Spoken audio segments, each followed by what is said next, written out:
Hello dear students, welcome to our channel educational goal. और आज के इस वीडियो में क्लास 11th की इंग्लिश का ये जो पेपर सेट आप देख सकते हैं ई वाला, इसका पूरा सॉल्यूशन हम देखेंगे। वीडियो के अंत तक बने रहें। और जो भी हमारे चैनल पर नए हैं उनसे एक रिक्वेस्ट है कि हमारे चैनल एजुकेशनल गोल को सब्सक्राइब करिए। ठीक है, तो चलिए स्टार्ट करते हैं।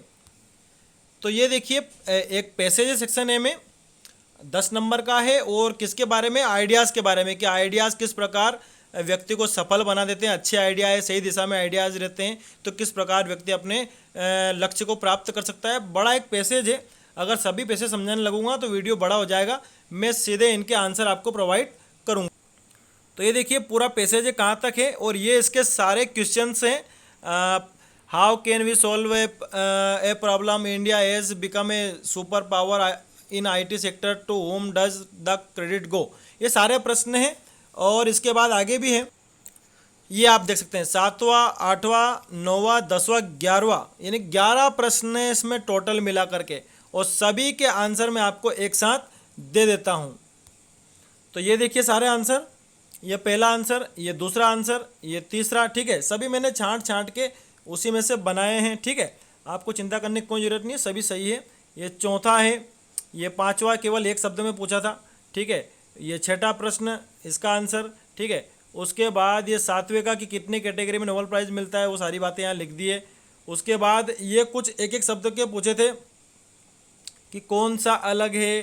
ठीक है, किसका मतलब मैग्निफिसेंट होता है, और ये फॉर्चुनेट, और ये आंसर 11वां आप देख सकते हैं एक्सेप्ट। तो ये डेक्लाइन का अपोजिट पूछा है 11वां वाले प्रश्न में। ठीक है, तो सारे आंसर मैंने बता दिए, आप बढ़िया इनको अच्छे से अपनी कॉपी में लिख लें। ठीक है, अब अगले पैसेज को हम देखते हैं। देखिए अगला पैसेज है साक्षरता के ऊपर, मतलब साक्षरता कैसे महिलाओं में पुरुषों में बढ़ी भारत देश में। ठीक है, और ये उसका एक स्टेटिस्टिक यहाँ पर दे दिया है कि कौन से सन में पुरुष में कितने लोग साक्षर थे, उनका प्रतिशत, और महिलाएं कितने प्रतिशत साक्षर थी, और जो जेंडर गैप लिटरेसी में था वो कितना था। ठीक है, तो ये आप देख सकते हैं पूरा एक स्टेटिस्टिक्स है और इसी पर सारे प्रश्न इस पैसेज से पूछे गए हैं। यानी कि सारे उत्तर आपको उस तालिका से ही मिल जाएंगे जितने जिसे मैं आपको पहला प्रश्न दिखाता हूँ इसमें कि what was the mail literacy rate in the year 1987, कि 1987 में पुरुष में साक्षरता का प्रतिशत या दर वो कितनी थी। ठीक है, फिर अगले में पूछा है कि 1999 में महिला साक्षरता की दर कितनी थी। तो इन सारे के आंसर मैं एक साथ आपको बता देता हूँ। ये देखिए सारे आंसर है कि कौन से सन में कितनी महिला साक्षरता पुरुष साक्षरता दर थी। ठीक है, जैसा प्रश्न है वैसे आंसर मैंने दे दिया, बिल्कुल सही ये आंसर है। अगर एक आध कोई सा आपको थोड़ा सा अलग लग रहा है तो आप तालिका से मिला लेना। ठीक है, बाकी सारे सेम है, ये जो गलत है तो गलत है। इसी 5 के बाद ये 6ठा, 7वां, 8वां, 9वां। ठीक है, 9 प्रश्न उसमें थे, 9 के आंसर मैंने आपको यहाँ पर दे दिए हैं। आखिरी वाले में आप देख रहे हैं डिक्रीजिंग, तो ये जेंडर गैप पूछ रहे हैं कि भाई वो महिला व पुरुष साक्षरता में जो गैप है साक्षरता में वो घट रहा है कि बढ़ रहा है, तो घट रहा है, तो हमने डिक्रीजिंग लिखा। ठीक है, अब आगे हम बढ़ते हैं। अब ये देखिए डिजास्टर मैनेजमेंट के ऊपर एक पैसेज आया है आपको। आपदा प्रबंधन, आप सभी जानते हैं कि आपदा जब आती है तो उसका एक प्रबंधन पहले से तैयार करना पड़ता है कि भाई कैसे जान और माल की रक्षा की जाए। ठीक है, तो ये पूरा पैसेज है, इसका एक नोट मेकिंग बनाना है। इसमें कोविड-19 की बात भी आई है।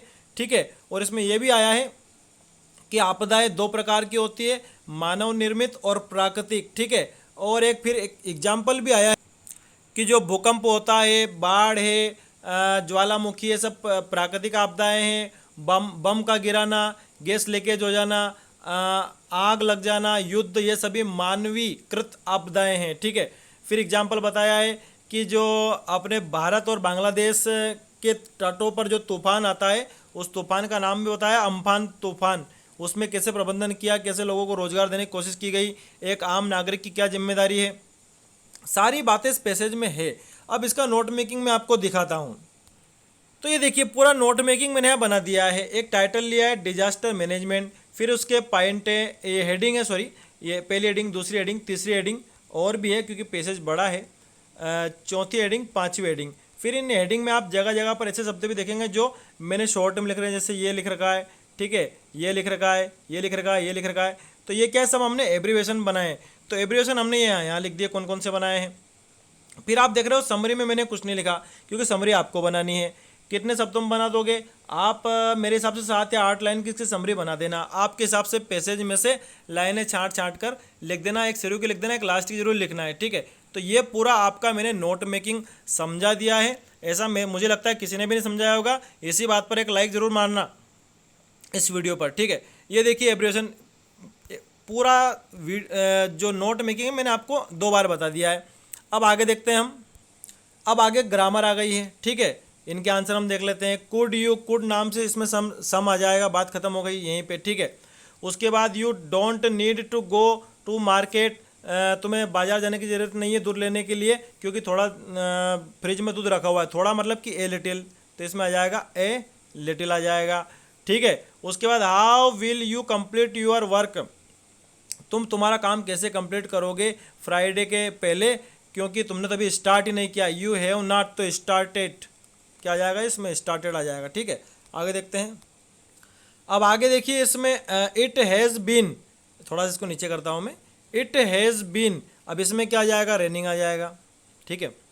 अगला है आई ट्राइड माई बेस्ट, मैंने फुल कोशिश करी तुम्हारे भाई की मदद करने की उस दिन, लेकिन मैं कर नहीं सका, तो ट्राइड आएगा इसमें, ठीक है। आगे देखते हैं। Mister David is one of those people who always helps, इसमें आएगा हेल्प्स आएगा, ठीक है। तो ये आपको लिखना है। उसके बाद डू एज डायरेक्टेड दिए हुए हैं, जैसे पहले वाले में पैसिव वॉइस में बदलना है, दूसरे वाले में सुपरलेटिव डिग्री का प्रयोग करते हुए आपको आंसर देना है, तीसरे वाले में पास्ट कंटिन्यूस टेंस का प्रयोग करना है, चौथे वाले में आपको एक आर्टिकल का प्रयोग करना है। तो ये तो इसमें दा ही जाएगा जैसे। उसके बाद पांचवें वाले को आपको जिरन से इसको रीराइट करना है सेंटेंस को। अभी इसमें इन्फिनेटिव है, इन्फिनेटिव मतलब कि वर्ब के सामने टू, ये आप देख सकते हैं। जिरन मतलब कि वर्ब में आईएनजी। और उसके बाद इस वाले में आपको करेक्ट करना है इस सेंटेंस को, इसमें आपको पंचुएशन भी करना है। तो इन सभी के आंसर मैं आपको एक साथ दे देता हूँ। तो देखिए ये सारे तो रिक्त स्थान के आंसर है, फिल इन द ब्लैंक्स के, ठीक है। उसके बाद ये जो आंसर मैं नीचे बता रहा हूँ, ये वाले सारे, ये my life was saved by you, Vivekananda was the greatest saint of modern India, ठीक है।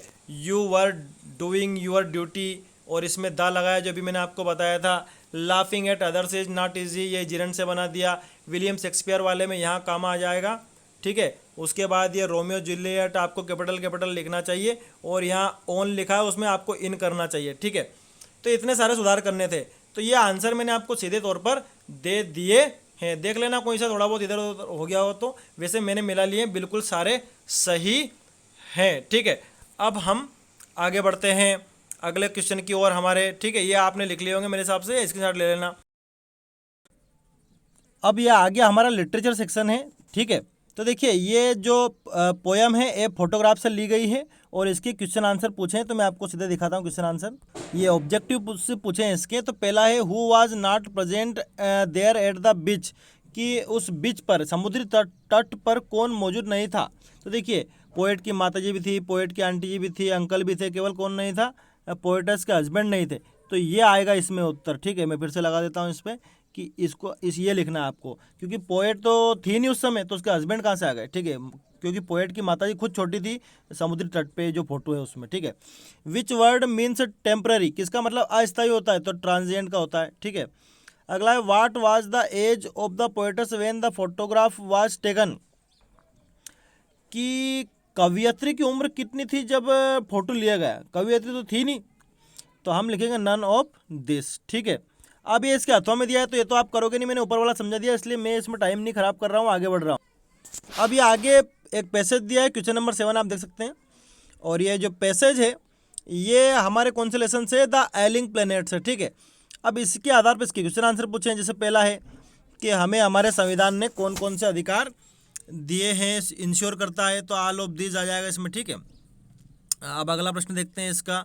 अगला प्रश्न अगले पेज पर है, what is India losing rapidly, कि भारत धीरे धीरे क्या खोता जा रहा है? वैसे इसमें फॉरेस्ट ही आएगा, ठीक है। और मैं इसको चेक कर लेता हूँ एक बार।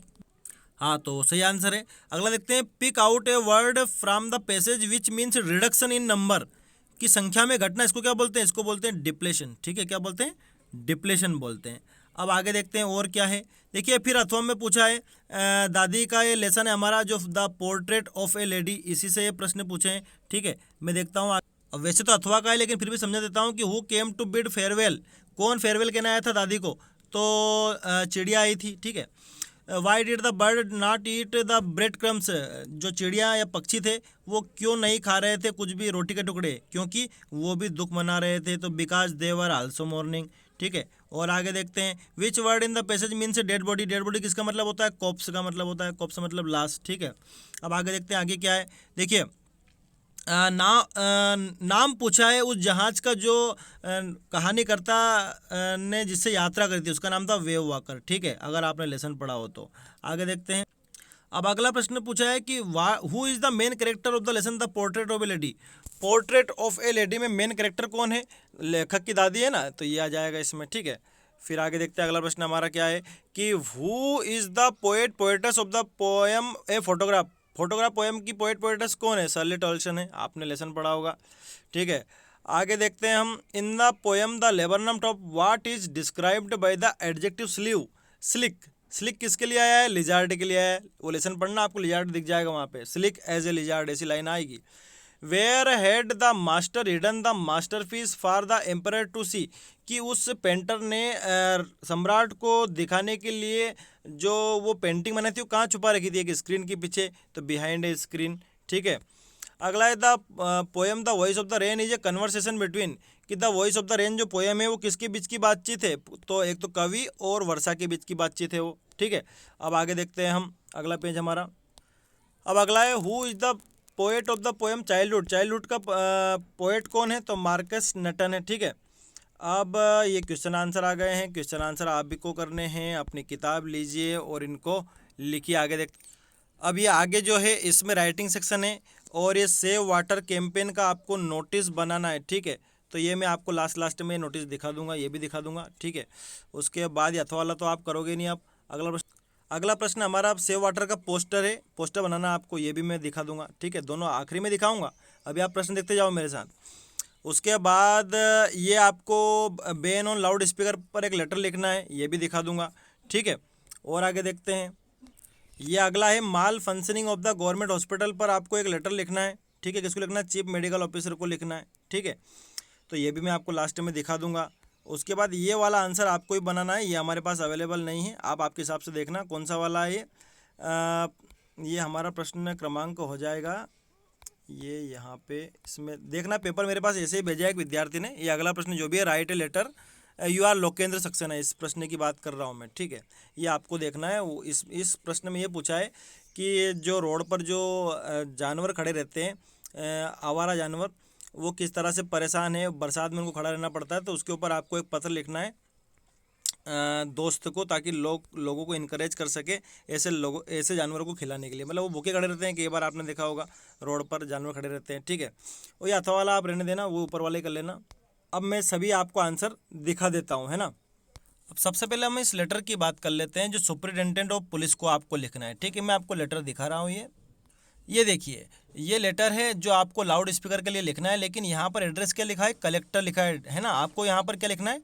To the superintendent of police. ठीक है, ये फ़र्क करना है, जैसा प्रश्न है वैसा उत्तर देना। बाकी बीच का जो कंटेंट है ना वो सब में ठीक है, लेकिन आपको ये देखना है कि आपको लिखना किसके। तो टू द डिस्ट्रिक्ट कलेक्टर की जगह पे आप लिखेंगे to the superintendent of police. ठीक है, और ये पोस्टर है जो सेव वाटर का जो पोस्टर आपको बनाना था। ठीक है, देख लेना कौन सा प्रश्न है, तो ये उसका उत्तर रहेगा। पोस्टर ऐसे बनाते हैं, एक टाइटल हो जाता है ऊपर और कुछ पॉइंट लिखने होते हैं और थोड़े बहुत फोटो बनाने पड़ते हैं। जैसे पानी बचा रहा तो पानी बचाने का फोटो आपने बना दिया। ठीक है, और ये है लेटर जो आपको malfunctioning of the government hospital के लिए लिखना है, यानी कि अस्पताल में अव्यवस्था चल रही है। ठीक है, लेकिन लिखना किसको? मेडिकल ऑफिसर को लिखना है। यहाँ पर क्या लिखा है? डिस्ट्रिक्ट कलेक्टर लिखा हुआ है, तो यहाँ आप क्या लिखेंगे? Chief medical officer. बाकी सब ठीक है, बीच का कंटेंट वही रहेगा, बिल्कुल सेम। ठीक है, ये आगे और इसमें है, ये यहाँ इसकी इस तरह से एंडिंग हो जाएगी यूर सिंसियरली पर। ठीक है, तो मुझे लगता है मैंने अच्छी कोशिश करी है आपको समझाने की।